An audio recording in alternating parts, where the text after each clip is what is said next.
Ladies and gentlemen, members and friends, my name's Matt Bailey. I'm the National Ambassador for the Scotch Malt Whisky Society and also Branch Director more recently. But I've just been roaming around the country again, hosting real in-person tastings for our festival month. It's been an absolute joy to get back out onto the road and host events for our members, friends, and people just discovering whiskey for the first time. So I've hosted a bunch of tastings recently, and at these tastings, you get asked questions from the audience, and sometimes you get an opportunity to answer all of them, sometimes you don't, and even if you get stumped with a really good question, you have to come back to it later. One of those things I wanted to discuss was I want to bring just a quick video to talk about some of those questions I've been asked and to answer them for you. Some of them might be a bit more basic, some of them might be things that you've said, I've always wanted to know that, and you might learn a thing or two about whiskey along the way, so why not? So let's kick off. What does it mean to be single cask? So pretty much everything we bottle except for Heresy blended malts and the festival releases, we bottle is single cask strength whiskey. So when a distillery produces a single malt whiskey, that means it's a collection of barrels batched together, usually of the same age statement and maybe a little bit older. So if you see a whiskey that's a 12-year-old single malt, that means the youngest component is 12 years old. There might be a little bit older whiskey in that. Usually it's around 12, of course. And then that is bottled up. And for small distilleries, that might be a couple of dozen casks vatted together. For large distilleries, it will be in the tens of thousands vatted together.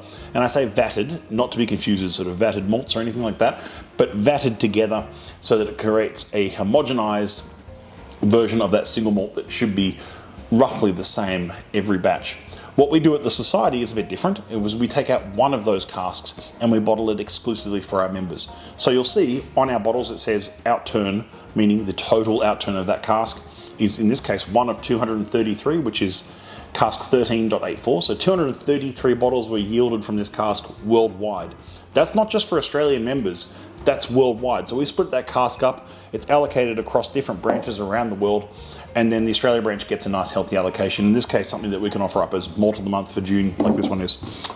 So that's what single cask is. It's a unique single cask that offers a unique flavour profile to a whiskey. Rather than being a homogenised product of a single malt, it's just one cask that will have its own unique flavour profile. And that might be distilled on the same day, same distillery, same warehouse, and same bottling day as the cask next to it, and they'll be utterly different flavour profiles, different tasting notes. So they are all utterly unique, and so no two casks will ever be the same. And that's kind of the joy of the journey, is that they're always going to be changing. What's the best glass to drink whiskey out of? The simple answer to that is whichever one delivers it to your mouth easiest. Of course, I would recommend using something like our tulip, our whiskey tulip glass, our whiskey nosing tasting glass. It's a tulip sort of shape. Down the bottom, there's enough space in the glass to allow the aromas to sort of move around a bit, to open up the whiskey. The ethanolic compounds open up, becomes a bit more floral, sits in the glass a bit nicely. And then up the top, a bit narrower up the top to concentrate those aromas where the nose are. But I always like to say there's two types of whiskey glass. There's nosing and appreciating, like a glass like this, and then there's whiskey drinking, which might be a tumbler, your favourite tumbler. There's no wrong or right answer of what glass to use. It's what you like to use. But ideally, if you're spending good money on a whiskey, you want to be able to get the most out of that whiskey. So I'd recommend using something like this.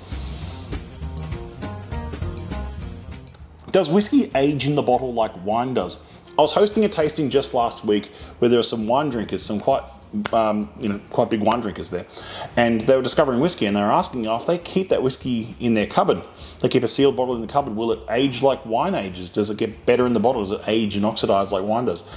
The answer is technically no. I mean, whiskey doesn't age in the bottle, but I'm treading carefully here because wine does age nicely in a bottle. Whiskey also does age in the bottle. Now, before you all say that's not true, it is true. I mean, it ages mostly in the cask, of course. Whiskey, the age statement on the whiskey, if it's a 7-year-old whiskey like this, it means it's 7 years minimum in oak, in wood. However, once it's been bottled, it doesn't age, it will change over time. In some circles, that might be called old bottle effect for quite old bottles. There's a reason why whiskey from the 1950s tastes different from now. Some of that's going to be production, of course. That's going to be different barley, different water, all that kind of stuff. But some of it's also going to be, it's been sitting in glass for 50 years or something.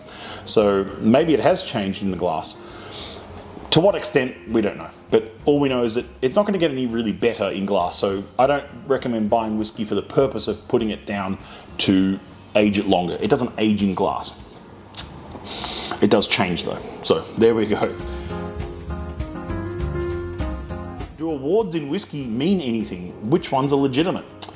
You know what? I always say with awards, it's always just to see how transparent their voting process and how legitimate their process of assessing whiskies are.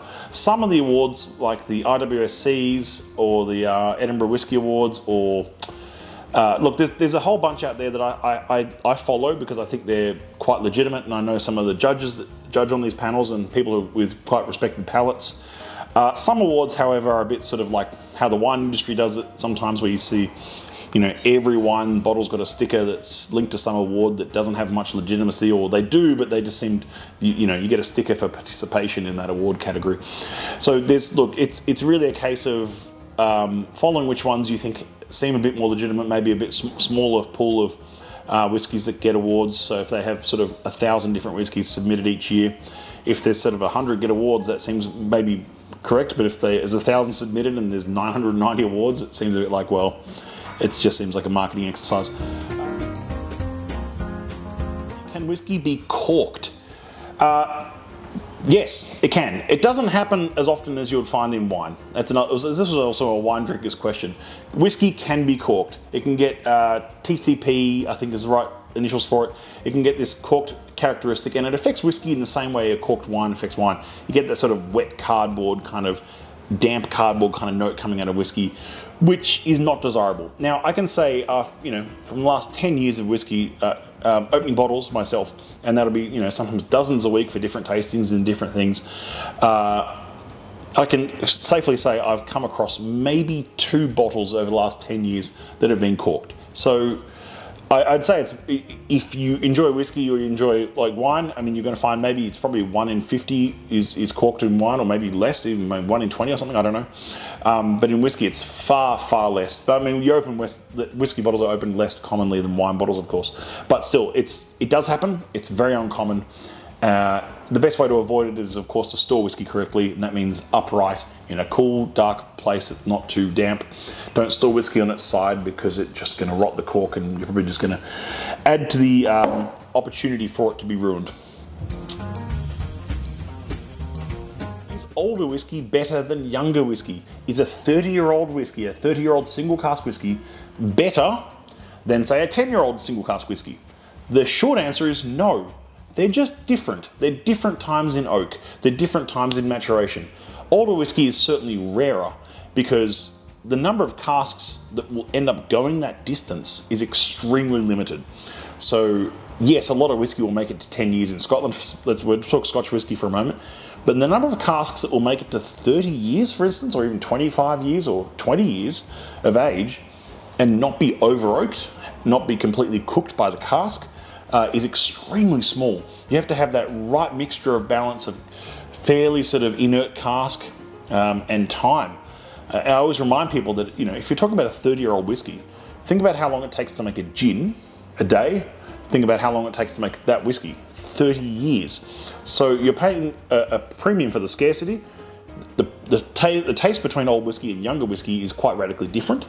Younger whiskey is often quite, a bit more sort of brisk and sharp and lively. Older whiskey often has that sort of stately kind of old sofa, lounge chairs, Chesterfields, old bookcases, old library kind of notes. They're lovely. I love old whiskey. I love younger whiskey. I just love whiskey. But it's just you've got to find that point where spirit and oak meet right in the middle. And if whiskey's too young, it's too spirit driven. If it's too old, it's had too much cask influence. You can over mature a whiskey. So for a whiskey to even get to 30 years means the perfect conditions for that cask to actually go that distance have been achieved, which is rather uncommon. They're just different. That's the answer. Should I pay attention to whiskey ratings/scores? This is kind of like the awards question I had recently. You often see reviews where they say, oh, this whiskey is definitely a 4 out of 5 or 87.2 out of 100. You know, I don't really pay attention to scores on whiskies. I did when I was first getting into it. Now I don't really at all, because the only palate that you can really trust is your own, is the one that you have in your mouth to say, I like that kind of whiskey, I like that kind of whiskey, or I don't like this kind of whiskey. And I've even said that recently. There's sort of certain flavors in whiskey that I don't really gravitate towards. It's not that I dislike them, it's just that I know what I like. And then and the ones that I do like is the ones that I gravitate towards. So that's my palate. And I think attributing a score to it seems a bit sort of like, unless you know my scoring system, because I'm quite a harsh scorer. I'm in a club, a group of friends that get together and drink whiskey, and we score whiskeys at the end of each session. And some people, you know, for me, something like a 6 out of 10 would be, in my scoring system, would be quite good. That's a good whiskey. Whereas in others, that'd be considered quite mediocre. And, you know, and I don't really get, you know, so I'm sort of right in the middle of a scoring system, where some people say anything below an 8 out of 10 isn't worth drinking. I think it's all very silly, sort of arbitrary sort of rules that you place upon yourself, and you might miss out on some amazing whiskey experiences by just blindly following scores. So I won't name names, but there's lots of websites out there that score whiskies and have ratings, and I think those ratings are usually either gamed or just not very useful, because they don't tell the full story. I prefer to read flavour notes, tasting notes, panel notes, things like that, and then make a decision. So tasting notes are always going to be, and flavour profiles and things like that are always going to be your best friend, because then you can judge based on flavour and what you know you enjoy from your palate, what your explorations in flavour are, rather than, oh, that's, you know, 87.52 out of 100, I'm not going to buy that. And it seems a bit sort of silly, and it seems to exclude yourself deliberately for the sake of a number. Who writes the wacky tasting notes on society bottlings and tasting notes? It's our expert tasting panel. You're not expected to pick up on all the tasting notes that you see in an outturn or online. It's meant to be a guide for what you do taste and what you could be experiencing. So you might read one like Malt of the Month, and it might say, a rollicking sway between spiced dark fruits and boozy rum cocktails, dusty old workshops and polished furniture, mysterious herbs and earth. That's just on the front label. Now, when I taste this whiskey, I do get mysterious herbs. I get that sort of like dusty old workshop note on this one, but I don't really get boozy rum cocktails, and I don't really get dark fruits. So, or spiced fruits, sorry. So, and so you're going to agree with some of the notes. You're going to say, oh, I don't get that, but I do get that. But it's a way for it to sort of give you a bit of guidance as to the flavour of that whiskey, going back to before what I was saying about flavour being king. So those are about 8 questions that have been asked recently at tastings. I hope that's really useful for you, because if I get asked those questions at tastings, I'm sure there's other members like yourself watching this right now, if you've made it to this far along in the video. And if you haven't pressed the subscribe and like button and left a comment, I'd love for you to do so. Leave me a comment. We read all the comments and we respond to all the comments. So please leave a comment below. If you have any other questions, pop them in the comments and we'll make another video like this and answer some more questions. Thanks for coming on this journey. Drink good whiskey, be happy, and I'll see you all soon. Cheers.